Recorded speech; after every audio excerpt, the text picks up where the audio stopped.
This is Here We Go Again, presented by KCR College Radio, the sound of state.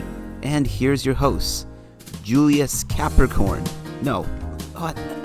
I mean Julie Capiello, who keeps changing the name on my script, I swear to God. Hello, San Diego State. I'm Julie Capiello, and here we go again. The country celebrated Columbus Day last Monday, and many participated in the annual tradition of asking each other and themselves, why do we still have Columbus Day? Columbus Day is still observed by many people in America today, and generally the attitude for the supporters that they have for the holiday, they don't want what Christopher Columbus had achieved for America to be forgotten. But if there's one thing that I don't usually forget, it's genocide. And a common belief is that the charges of genocide and the other classic Columbus no-nos that you've learned when your third eye had its first blink are blown out of proportion, and his conquest was merely a religious venture. And they might not want to be wrong. I mean, if we praise notable men for their achievements but also held them accountable for their actions, we might not have a new Chris Brown album. But Chris Brown may be a top contender for the title Worst Chris, but this Chris doesn't hold a candle to Chris Columbus. As Columbus Day is a still recognized holiday, protesters have been exploring new ways to bring visibility to the cause. For the past 3 years, a number of Christopher Columbus statues in the U.S. have been covered in red paint and brandished with the phrases like, "Stop celebrating genocide."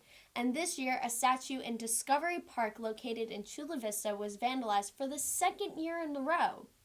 Local residents from around Discovery were interviewed about what they thought about the vandalism, and most of them saw both sides of the coin. One resident was quoted saying that he gets that they're still being kind of persecuted against, but they shouldn't deface public property. It's for the people to enjoy. And while this guy's opinion is not so punk rock, he does have a point. The statue is public property, and therefore tax money will go to repair it. City council members of Chula Vista maintained a similar middle-of-the-road opinion in acknowledging the need for a meaningful solution while also condemning the vandalism. So in the spirit of that, we here at KCR have found a safe way to both criticize the state of Columbus Day in our nation while also respecting the communities that are living with Columbus statues. We found Discovery Park on Google Maps, and it had a very respectable rating of 4.3 stars. So we decided to use our voice and leave a review and be the change that we want to see in the world. 2.5. The park is a beauty, but the statue made me think of not the good old days. Now we're going to head to Kyle with All Things Sports. Hi, I'm Kyle Saunders, and this is your Aztec Sports Update. San Diego State football ruined San Jose State's homecoming game this past Saturday, cruising to a 27-17 victory to continue their dominance in the Mountain West. The Aztecs are now 6-1 on the season and 3-1 in conference play, a record good enough to lead the West Division. The first-place Aztecs will face UNLV on the road this Saturday. San Diego State women's soccer completed its longest stretch of games away from home this season, 4 contests, with a 3-1 record and are now in sole possession of second place in the conference table with 3 games remaining in the regular season. Their record is 7-1 and 6-2 in Mountain West play. I'm Kyle Saunders, and this has been your Sports Update. Back to you, Julie. Thanks, Kyle. And now SDSU's very own resident bad bitch Chantel is here to help us strategize the best way to choose a Democratic candidate. Thank you, Julie. I mean, after all, we will be taking over this economy, so this choice is major. Last week's 4th Democratic debate was insane. And just before, Bernie Sanders had a heart attack. Joe Biden's son was accused of corruption, and Elizabeth Warren became the new frontrunner. All of this was just too much to process, though, and there are pros and cons to everyone running. So, luckily, I came up with the perfect strategy to choose a Democratic candidate. You know, I've been seeing a lot of Bernie Sanders chalked up on the ground all over SDSU, so I think he has my vote. Wait, that's not... Who wrote that? You know what? Hold on, Julie. Before making that peripheral choice, I think we should give this decision a little more thought. Luckily, I came up with a foolproof strategy that's more accurate than letting chalk decide who we should vote for. I didn't say that, but it sounds really good. So do you have like a table, a graph, a chart, that breaks down each candidate's policy? Nope. All right, let's bring out this bad boy. Okay. Woo!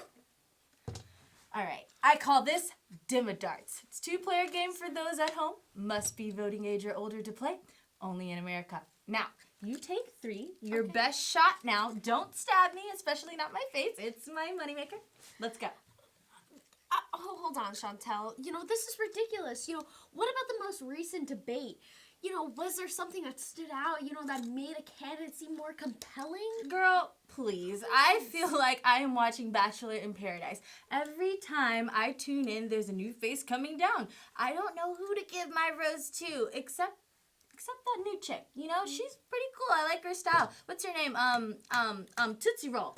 No, you mean Tulsi Gabbard. Is that it? I don't know.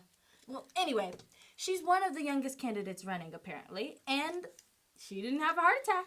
Wait, no.